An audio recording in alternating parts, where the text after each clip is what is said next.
अक्सर जो ये गेमिंग वाले हैं वो ये दर्शाते हैं कि दुर्गा उत्सव, शारदीय दुर्गा उत्सव, दुर्गा पूजा, नवरात्रि, अकाल बोधन,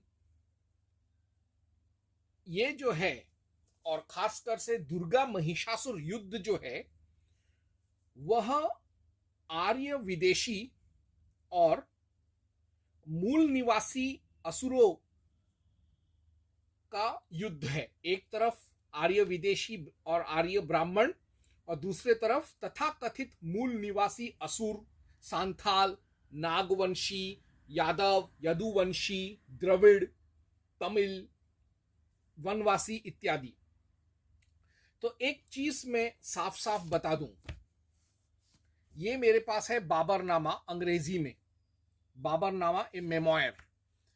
अगर हम इसका पन्ना पढ़ें एक एक, इसमें बाबर, इस हरामी ने बार बार लिखा है अपने आत्मकथा में कि कैसे अल्लाह की मदद से उसने गजवा ए हिंद किया और हिंदुस्तान पर कब्जा किया।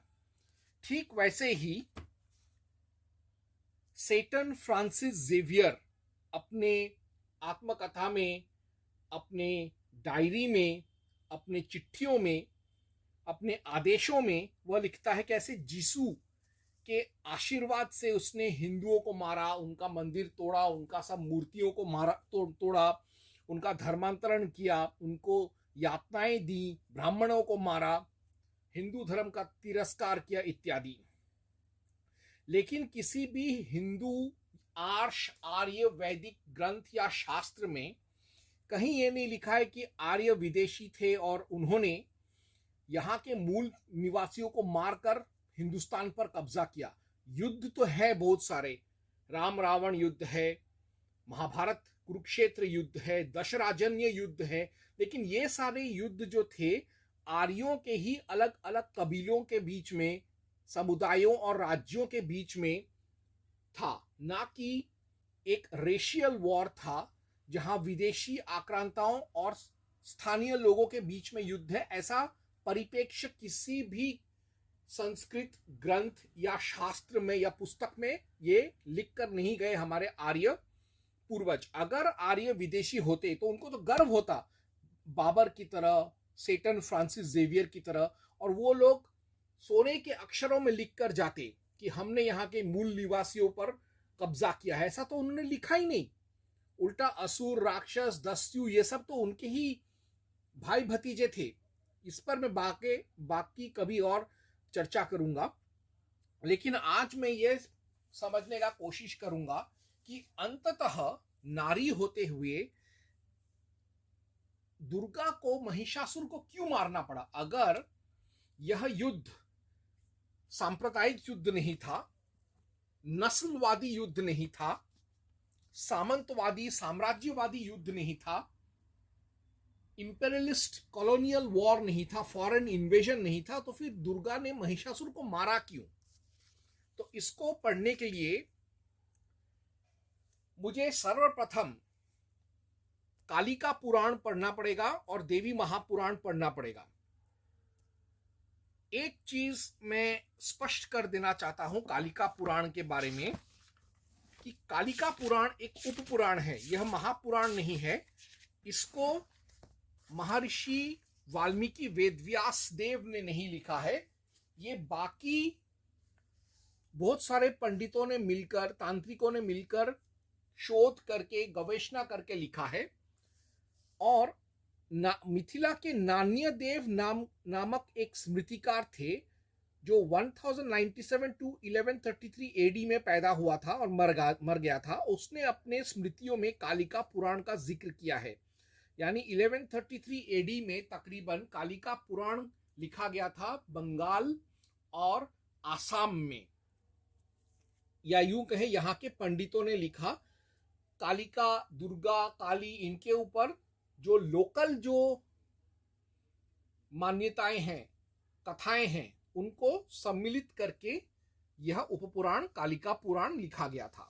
तो यह बहुत जरूरी है क्योंकि इसमें ही हमको बहुत कुछ पता चलता है महिषासुर के बारे में, और महिषासुर और दुर्गा के युद्ध के बारे में। तो इसमें सर्वप्रथम यदि मैं पढ़ने बैठूं तो मुझे पढ़ना पड़ेगा कालिका पुराण 60.84 to 92, 94 to 136। मैं सिर्फ इसका अंग्रेजी अनुवाद पढ़ूंगा क्योंकि बहुत सारा समय चला जाएगा नहीं तो। कालिका पुराण 60.84 to 92, 94 to 136। Orva said, "Listen to, O brave king, how Mahamaya in the form of Bhadrakali appeared with Mahish in the past. He saw Mahamaya, Bhadrakali, chopped off his head with her sword and drank his blood, her mouth wide open. She looked extremely frightening. The demon Mahish was scared. The next morning he, together with his retinue, worshipped her for a pretty long time." यानी एक रात महिषासुर को एक विभत्स स्वप्न दिखाई देता है जिसमें भद्रकाली उसका सर काट रही है। तो सुबह वो बहुत भयभीत हो जाता है और वो भद्रकाली की पूजा करता है और भद्रकाली उसके सामने आकर बताती है कि उसको ऐसा विभत्स दृश्य क्यों देखना पड़ा। The goddess Mahamaya, thus been worshipped by the demon Mahish, made manifestation in the form of Bhadrakali with 16 arms. Then the demon Mahish assumed a humble posture, bowed his head to the goddess Mahamaya in devotion and spoke thus. यानी महिष न सिर्फ ब्रह्मा की उपासना करता था, अग्नि की उपासना करता था, वो खुद भद्रकाली, दुर्गा, चंडी इनकी भी पूजा करता था आर्यों की ही तरह, क्योंकि वो खुद आर्य था। जैसा मैंने एक पहले वीडियो में बताया था कि महिषासुर का जो गोत्र है वह आर्य गोत्र ही था। खैर, महिष said, "O goddess, I had positively seen in the dream that thou wert drinking my blood after having cleft my head off with thy sword. The drinking of my blood shall certainly have to be done by thee, as I am convinced from this evidence. Therefore, do grant me one boon. I may be killed by thee, O supreme goddess, there is no doubt about it. I, on my part, do not regret this. Who can skip over the destiny? But my father formerly propitiated Shambhu and thee for my sake. Then later on, as a result of this, I was born. I too, on my part, propitiated Shambhu and obtained the desired boons, such as the extremely excellent kingdom of demons, which I enjoyed for a long period, extending over the reign of 3 Manus, without any hindrance, and I have nothing to repent. However, I was cursed by the sage Katyayan for the sake of his disciple. A woman shall kill you, there is no doubt about it. In the bygone days, there was an excellent sage named Rudrash, disciple of the sage Katyayan, who had been observing religious austerities in the neighborhood of the Himalayas. I, out of sheer curiosity, disguising as a charming heavenly woman, enchanted him, and the Vipra gave up his austerity immediately. Then the seer Katyayan had become aware of my trick played on his disciple, being not far away, cursed me through the fire of his wrath because of his disciple. As you have enchanted and caused my disciple distracted from austerity by assuming the figure of a woman, you yourself shall be killed by a woman. By uttering these words, the sage Katyayan cursed me in the past. Now the time of fruition of that curse is approaching. The lordship of the gods has been obtained by me. The 3 worlds have also been enjoyed by me equally. There is nothing to be regretted by me. There is nothing left to be desired by me. Therefore, I take refuge in thee, which is what is to be the last thing to be desired by me, O goddess Durga. I grant me that wish. I salute thee again and again. The goddess said, O great demon Mahish, choose the boon that is desired by you. Surely I shall grant you the boon which you desire. There is no doubt about it. Mahish said, by your grace, I wish to enjoy a share in sacrifice. Arrange it in such a way that I may be worshipped in sacrifices, and that I shall not leave the service to thy feet as long as the sun shines. Should any boon be granted to me, grant me these 2 boons. यानी दुर्गा खुद बोलती है कि महिष को वो मारेगी। महिष अपने इस भाग्य को स्वीकार कर लेता है और वो कहता है कि ठीक है, अगर मेरे भाग्य में लिखा है और वैसे भी कात्यायन और रुद्राक्ष ने मुझे अभिशाप दिया है तो मैं स्त्री के ही हाथों मरूंगा, और यदि किसी नारी के हाथों मरना ही लिखा है तो मैं दुर्गा यानी आपके हाथों मरना चाहूंगा। तो दुर्गा ने कहा ऐसा ही होगा। साथ में महिष यहां पर यह भी कहता है कि दुर्गा के हर एक पूजा में, हर एक अनुष्ठान में उसको यानी महिष को भी यज्ञ में और पूजा में और बलि में हिस्सा चाहिए। तो the goddess said, the shares in the sacrifices have been duly allotted to gods, each one separately. There is no more share left which I can give you now. However, O demon Mahish, when you would be killed by me in the fight, thereafter you shall never leave my feet. There is no doubt about it. Whenever my worship takes place in all those places, there shall be worship of yours too. O demon, this body of yours shall be worshipped and meditated upon. यानी दुर्गा खुद कहती है कि मेरे हाथों संहार होकर तुमको मोक्ष मिल जाएगा, मेरे चरणों पे तुम्हारी मृत्यु होकर तुम पावन हो जाओगे, और इसलिए हर बलि में, हर पूजा में, हर कर्मकांड में और हर यज्ञ में जो मुझे समर्पित होगा उसमें तुमको भी हमेशा कुछ ना कुछ भाग मिलता रहेगा दूसरे देवताओं और देवियों की तरह। The demon Mahish, having heard these words in the dawn, was delighted that he obtained the boon, and with a serene expression of his face he replied, O Ugra Chanda, O Bhadrakali, O Durga, O Goddess, I pay my obeisance to thee. Thou hast many manifestations, thou art the source of all. O great Goddess, tell me if thou hast compassion to me, along with which images of thine I shall also be worshipped. The goddess said, O demon Mahish, just now the names you have spoken, being associated with those images, you shall be worshipful in the world. I am Bhadrakali. Ugra Chanda is my another form manifestation, in which form I shall now kill you, that is renowned as Durga. Being attached to the feet in all these forms of mine, you shall always be worshipful of men, of the gods in the heaven, and of demons. तो यहाँ पर दुर्गा खुद कहती है कि मेरे हर मूर्ति में तुम रहोगे ज्यादातर, इसलिए मेरे ज्यादातर सभी पूजाओं में तुम्हारा भी पूजा अप्रत्यक्ष रूप से हो जाएगा, तुम्हें भी अप्रत्यक्ष रूप से भोग मिलेगा ही. In the past, during the period of first creation, you were slain by me in the form of Ugra Chanda, while in the second creation you had been slain by me as Bhadrakali. Now I shall kill you along with your entire retinue, assuming the form of Durga. However, formerly you had not been taken by me at the soles of my feet. Now, since you have desired this as a boon, you have been accepted in respect of former too. Hereafter, after you are killed, you shall be accepted at my feet to enable you to enjoy the share of sacrifices. Orva said, having said thus, Mahamaya revealed her form called Ugrachanda to the demon Mahish. This form was the same image manifestation widely known as Bhadrakali, with 16 arms, but with 2 more arms in addition to the 16, holding a club in the right hand below and a drinking cup filled with intoxicating liquor in the left hand, wore a garland of human heads and a snake on her head and neck, resembled a heap of spreading out collyrium with red eyes, was riding on a lion with a huge body with 18 arms. She looked dreadful. Mahish, after beholding these 2 forms of the goddess Ugrachanda and Bhadrakali, was highly astonished, and he quickly bowed down to her. Then the way demon Mahish was trodden by the feet and killed by the goddess Durga, the same way he was taken under their feet by these 2 goddesses Ugrachanda and Bhadrakali. When the demon saw the huge buffalo body, his own former body pierced by a trident in the heart, its head severed, its hair grasped by the goddess, the body adorned with entrails which were coming out from the stomach, and blood oozing out, he became terrified, he grieved and lost his senses. Then the demon, gaining control over his senses for a moment, bowed down and said these words to the goddess, soaked with emotion. Mahish said, O goddess, if thou art pleased with me, and if the shares in sacrifice have already been assigned to me, then let my destruction be at some other time and not in this way. O goddess, take such steps so that I shall not engage myself in a dreaded fight with the gods and shall not pass through another birth.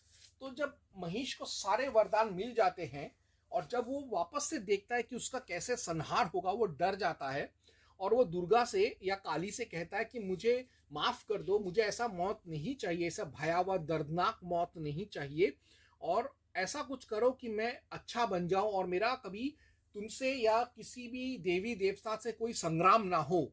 तो the goddess said, I was propitiated by you and a boon was granted to you by me. Now you are to be killed by me, there is no doubt about it. What you have prayed for, that there shall be no hostility of mine with the host of gods, that shall come to be true. On account of the virtue of touching the soles of my feet, O demon, your body shall never decay, and hence you will enjoy a share in sacrifices. O great demon, due to the contact with the feet of Hara, your spirit shall remain forever with Jivatma. Tava Jivatma Pranaha is perhaps used to convey the sense of the existence of the soul detached from the body. Soul.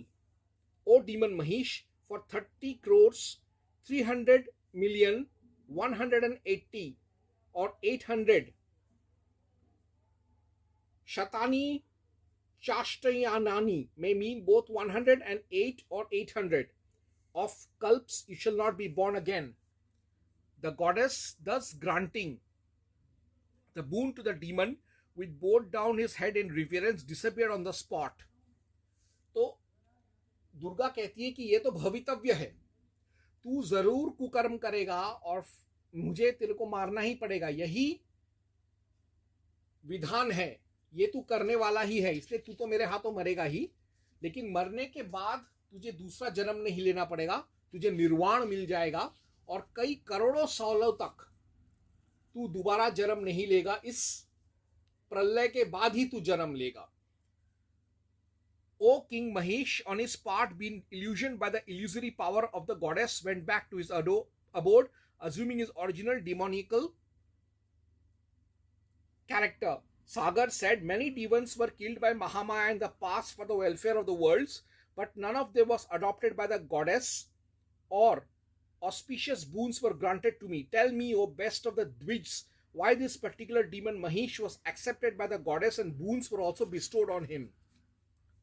Therefore, the goddess accepted the demon Mahish under her feet, who in reality is none but the great god Shiva himself. In 3 births, Shiva had been Rambha's son. तो यहां पर यह पता चलता है कि महिषासुर वापस से माया के प्रपंच के कारण वो और अपने पिता के डीएनए आरएनए, आसुरी डीएनए आरएनए के कारण और उसके खुद के महत्वाकांक्षी संस्कारों के कारण वो पहले से भी ज्यादा खूंखार बन जाता है. पहले तो वो अच्छा बनना चाहता है, लेकिन जब उसके हाथ में शक्ति आता है, राजनैतिक और सामरिक शक्ति आता है, तो उसके नशे में चूर होकर वो सारे कुकर्म करता है. और जैसा दुर्गा ने भविष्यवाणी किया था, शिव ने भविष्यवाणी किया था, रौद्राश्व और कात्यायन और ब्रह्मा ने भविष्यवाणी किया था, दुर्गा वापस एक नारी के रूप में उसको मारने को आती है. तो यहां पढ़ने को मिलता है कि दुर्गा तो वास्तव में महिषासुर की आराध्या देवी थी, देवी माता थी, लेकिन उस देवी माता को न चाहते हुए भी महिषासुर को मारना पड़ा.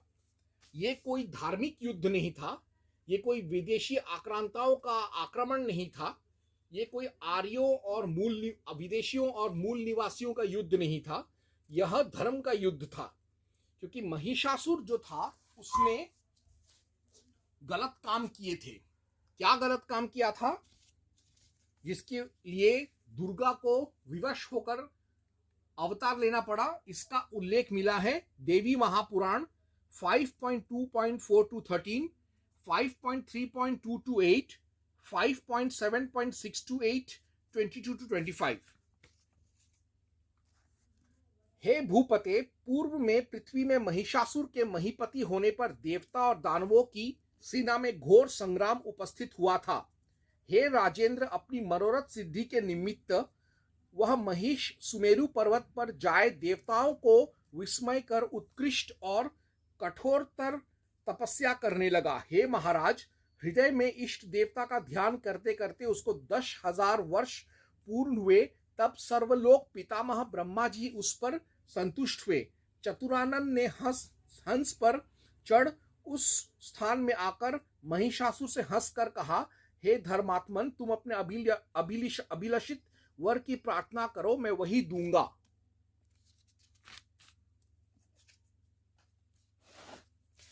महिष ने कहा, हे प्रभो कमल योने, मैं अमर होने की वासना करता हूं, अतएव हे देव पितामह, जिससे मुझको मृत्यु का भय न रहे, आप वही कीजिए। ब्रह्मा जी ने कहा, हे महिष, उत्पत्ति होने पर मरण और मरण होने पर उत्पत्ति, यही जीव गणों का सनातन धर्म है।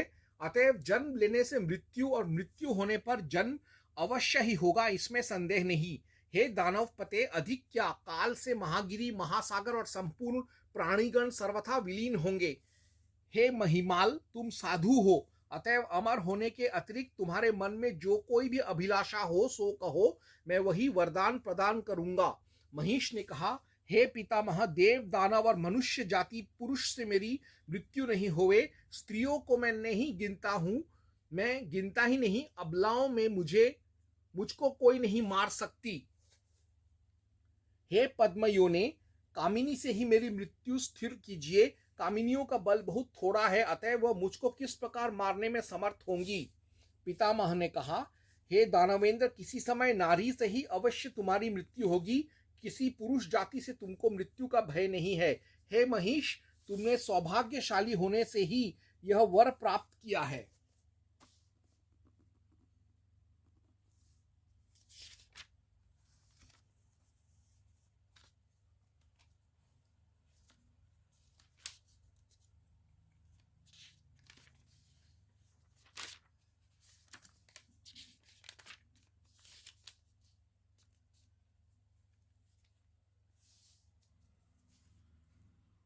महिषासुर जब बाहुबल से सागर सहित भूमंडल को जीतकर शासन करने लगा, उस काल उस राज्य में छत्रधारी दूसरे किसी राजा व वैरियों का गर्व तथा किसी भय का कारण नहीं था। इस समय अति वीर्यवान मदोद्धृत चिक्षुर उसके सेनापति कार्य में नियुक्त था और ताम्र बहुसंख्यक सेना के सहित धन की रक्षा में नियोजित हुआ। असीलोमा, विडाल, उदर्क, बाष्कल, त्रिनेत्र और कालबंधक इत्यादि बलदर्पित सेनानायक दानव लोग उसके उस काल अपनी अपनी सेना सहित सागर सहित समृद्धिशाली पृथ्वी मंडल को आवृत करके वास करने लगे। हे राजन, जिन सब पराक्रांत राजाओं ने क्षत्रिय धर्म के अनुसार पलायन न करके युद्ध किया, महिष ने उनको निहत किया और उनमें बचे हुए पुरातन महिपालों को करद किया, अर्थात उनसे कर लेने लगा। पृथ्वी मंडल के ब्राह्मण लोग महिष के वशीभूत होकर उसको यज्ञ भाग देने लगे। इस प्रकार भूमंडल में महिष का राज्य हुआ। एक छत्र राज्य करके भी महिष ने वर लाभ से गर्वित होकर स्वर्ग का राज्य जीतने की इच्छा की।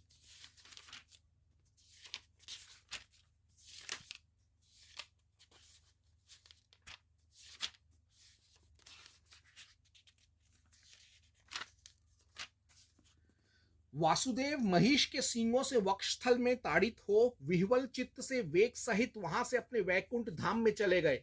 हरि के चले जाने पर शंकर भी उसको नितांत अवध्य विचार कर भय से कैलाश पर्वत को चले गए। ब्रह्मा भी भय के कारण शीघ्र अपने आलय की ओर दौड़े, किंतु महाबलवान वासव धैर्य अवलंबन करके समर में स्थिर रहे। महिष ने तत्काल देव सदन में जाए भयातुर देवताओं के छोड़े हुए सुरराज्य को ग्रहण किया। फिर दानवराज ने इंद्र के रमणीय आसन में बैठकर अन्यान्य दानवों को देवताओं के स्थान में स्थापित किया। इस प्रकार पूरे 100 वर्ष युद्ध करके उस मदगर्वित दानव ने अभिलषित इंद्र पद प्राप्त किया। जब उसने देवताओं को स्वर्ग लोक से निकाल दिया, तब वे सब पीड़ित होकर उसी प्रकार बहुत वर्ष पर्यंत पर्वत की गुहाओं में घूमते फिरे। हे राजन, तब देवता दुखी होकर रजोमूर्ति चतुर्मुख प्रजापति ब्रह्मा की शरण में गए। तो यहां पर यानी महेश ने अपने आप को ऑलमोस्ट भगवान बना दिया था और यज्ञों का भाग खुद ही लेने लगा। सारे यज्ञ और पूजा पाठ उसने अपने लिए ही शुरू कर दिया। स्वर्ग पर भी कब्जा कर लिया, वैकुंठ लोक कैलाश पर्वत पर भी उसने आधिपत्य जमा लिया। यह सब किया उसने अग्नि और ब्रह्मा के वरदानों के और शिव के आशीर्वाद और देवी के वरदान के बलबूते पर। और इसी वजह से देवी को पृथ्वी पर आना पड़ा महिषासुर का सर काटने के लिए। और कोई कारण नहीं था, कोई ऐसा वजह नहीं था कि विदेशी आक्रमण को जिताने के लिए महिषासुर को मारने के लिए आना पड़ा, ऐसा कुछ भी नहीं था। क्योंकि महिषासुर खुद ब्रह्मा के परिवार का था, आर्यों के गोत्र का था। तो ये आर्यों के ही अंदरूनी युद्ध था, ये दुर्गा और महिषासुर का समर। दुर्गा कोई आक्रमणकारी नहीं थी विदेशी, जो मूल निवासी महिषासुर से दो हाथ करने गई थी। दुर्गा भी आर्या थी और महिषासुर भी आर्य ही था। तो जो प्रपंच रचते हैं ये लोग कि महिषासुर दुर्गा का युद्ध दरअसल आर्य बनाम मूल निवासी युद्ध है, ये बिल्कुल झूठा है। ये मैंने शास्त्रों के आधार पर प्रमाणित कर दिया है। ये गे बीम वाले ऐसा कोई शास्त्र नहीं दिखा सकते हैं, ऐसा कोई लोक कथा नहीं दिखा सकते प्रमाणों के साथ कि महिषासुर भारत का मूल निवासी था और दुर्गा कोई आर्य विदेशिनी थी जिसने आक्रमण किया था भारत के ऊपर और लड़ाई किया था साम्राज्यवाद के लिए महिषासुर के साथ। ऐसा कोई प्रमाण ना जैनों, ना बौद्धों, ना असुर, ना सांथाली, ना पारसी ग्रंथों या शास्त्रों में कहीं लिखा हुआ है। तो यह बात सिद्ध हुआ कालिका पुराण और देवी महापुराण के आधार पर ही। ओम हं हनुमते नमः।